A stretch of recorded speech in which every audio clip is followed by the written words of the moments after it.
Bill. That was so small that it was just like, I'm not so sure. Look at me now, Grandma. Shefty may be able to confirm that in about 15 minutes when he joins us here on Unsportsmanlike, presented by Progressive Insurance. Talking to Adam about the NFL Draft. 2 days away. Great pod by Shefty yesterday. Goes through all 32 teams, all of the intel around them. It's awesome. And looking forward to talking to Adam in about 15 minutes or so. We are going on the road. Our show on Sportsmanlike will be live from Pittsburgh beginning Thursday for coverage of the NFL Draft, brought to you by Pella Windows and Doors, 5 Hour Energy, ZipRecruiter, and Marriott Bonvoy. Again, Knicks and Hawks tied at 1 apiece. Denver and Minnesota tied at 1 apiece. Some fighting words from Jaden McDaniels postgame for the Wolves, saying that nobody on the Nuggets plays good defense, which is a fascinating comment considering Aaron Gordon is there, and I think he's been a great defender in his career. And the Cavs quietly up 2-0 on the Raptors as 25-plus from each of Evan Mobley, James Harden, and Donovan Mitchell last night. Awesome stuff from the Cavaliers up 2-0 on Toronto. But there was some big news yesterday around the NBA outside of the playoffs. Draymond Green, of course, the Draymond Green Show podcast was discussing his head coach, his longtime head coach, Steve Kerr, Hall of Fame coach and just an ultimate winner in basketball, and Kerr's future with the Warriors. And here is what Draymond had to say. If you ask me, I don't know that he's coming back. If you want my opinion, just with all the talk that's been going around and all, if you want my opinion, I think not. Just because it just feels like that. I don't know. I hope so. I hope he's our coach next year. I also hope I'm on this team next year. We also don't know that, which we'll get into. But I don't know, man. It felt like that was it. Courtney Cronin, people may not know this. You did cover the Warriors before coming to ESPN, right? You covered the Golden State. Yeah, 12 years ago. 20, or I guess that's 10 years ago. The run started 12 years ago. I covered them 16 and 17. So you've been around this team. Do you get the sense that Steve Kerr is done as Warriors head coach? I understand what Draymond's saying because of how anticlimactic it ended in a play-in tournament game where the next day it was over.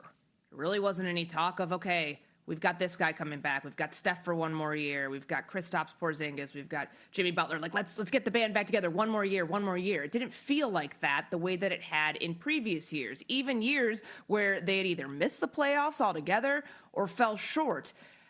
I get the sense that this is still very much up in the air, which I know feels like a little bit of a cop-out answer, but I feel like Steve Kerr's one of those people, as we know, a very cerebral coach, somebody who doesn't make rash decisions, somebody who will take time to really think about this, because the direction the Warriors are about to go in, whether it is a retooling or a rebuild, I think that factors into how much more he wants to sign up of this, because the reason I mentioned 12 years, like it had been an incredible 12-year run since they started winning championships together, since they went through multiple evolutions of being a super team.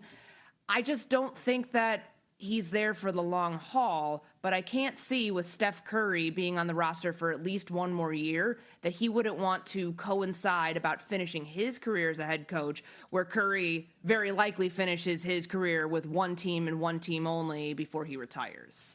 I could see them wanting to sunset together because they were both so instrumental in the overall success, obviously. But some coaches you look at and you think, wow, this is your entire life. This is all you have. You are built different. You cannot walk away, or it's going to be extremely difficult for you to walk away. I mean, Belichick's one of those guys, right? Like he could have sunsetted from the NFL, walked away. He just has to be coaching. It's who he is. There's something about Steve Kerr where I think he would be at peace walking away. He doesn't seem to have the same mental makeup as some of these legacy excellent coaches. And 12 years is a long time. When you've been doing this since 2014 and you've had the amount of success that he's had, I think you can walk away and feel a little bit more content about what you've done. So when Draymond, who's with him day in and day out, is telling us that he's getting the sense that this could be it, I'm paying attention to that, and I think it could be the end. You're not doing first take today, are you? No, why? Because that's a great pre-take. Thank you. That's a really good pre-take, honestly. Is this my first pre-take? I think it may be. The only reason I say it's a great pre-take, Go and me. if you're just joining us and you're unfamiliar with the pre-take, it's we give Canty crap when we think he's trying out takes on this show for First Take, and you hear the music that's the First Take intro and theme music. The only reason I say that is obsessed with coaching.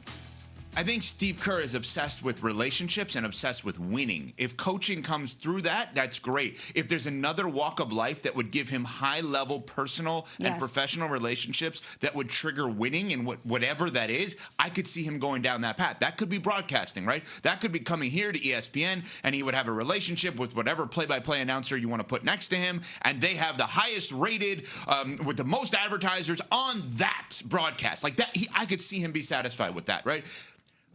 Everything you're saying makes a lot of sense. The only counter is there's no such thing as rebuilding if you're the Golden State Warriors. No. Is Steph Curry breathing?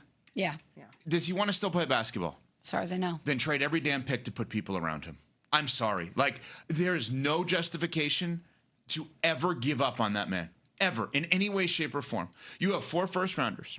Sorry, Jimmy Butler. You have a $60 million contract of a player who is an all-star player, but is also injured and may miss part of the season, right? Which means another team that maybe doesn't want to be good, taking in a $60 million contract with a guy who won't play, that the moment he can play, you could flip him for more, is actually attractive. There is no justification for the Golden State Warriors to not say to Steve Kerr, give us a little bit here. Please, let us do some back channeling to see if we could get Giannis, to see if we could get Kawhi, to see if we can get LeBron James. There's no reason for you to walk away right now. Just wait. You know what? We'll take the risk of not having a head coach, knowing that if we're late to the party, the idea of coaching this team with this franchise and coaching number 30 Steph Curry will make someone who doesn't want to leave their job. But you are right about Steve Kerr. His obsession with coaching, I think, is less than his obsession with winning and relationships. And if he feels like he can find that elsewhere, I believe he would do that. I just don't think there's a reason for either party to make a decision until they know what they can and cannot do around Steph Curry. Retool is the answer. Rebuild, no such thing. Could be a soft rebuild. I mean, I know we're like talking semantics here with the wording, but this has never been a team that has ever indicated it wants to have a fire sale. Even when they've had other pieces on its roster as free agents or trades, they've never once committed to tearing it all down. Not when Steph Curry's been there, not when Steve Kerr's been there, not when Draymond Green's been there. Frankly, I think that the loyalty aspect that Kerr has shown to Curry and that Curry has shown to this organization is why the more we talk about this, the more I'm leaning towards one more year. And I get where Draymond Green's coming from. I get what Michelle's saying about maybe he's just had enough. He seems like somebody who can be at peace with a decision and stick with it and not have the regret that would cause somebody to come out of retirement after 1 year out of the game. But the retooling, rebuild, that means you're giving away a big portion of what this roster is right now. Declining the option with Draymond Green, trading Jimmy Butler, letting Kristaps Porzingis go in free agency, Seth Curry, et cetera, et cetera. I just wonder, like, do you have enough? I know the draft picks are there, but do you really have enough to be able to build around Steph Curry to make a competitive team next year so the two of them can truly sunset together? It is officially draft week. Adam Schefter will join us with the latest draft intel after Smalls has this from RK. If you wake up early like I do, but you still want to go